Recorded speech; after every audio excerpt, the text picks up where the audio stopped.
to learn how to make a beautiful wreath like this, keep watching my video. Making a wreath.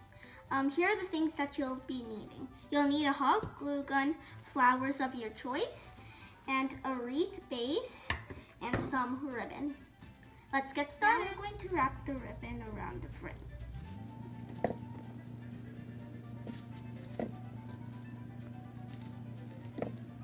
Now that we're done putting the ribbon around the frame, we'll start sliding in our flowers into the frame and hot gluing them.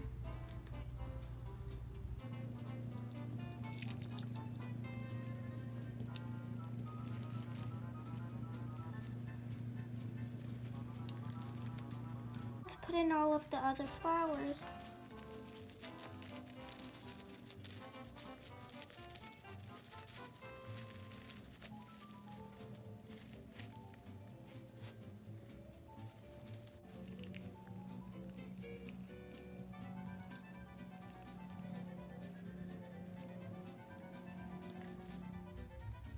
Just keep adding more.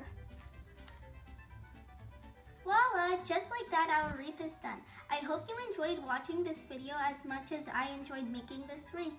Don't forget to subscribe and I'll see you in the next video. Bye!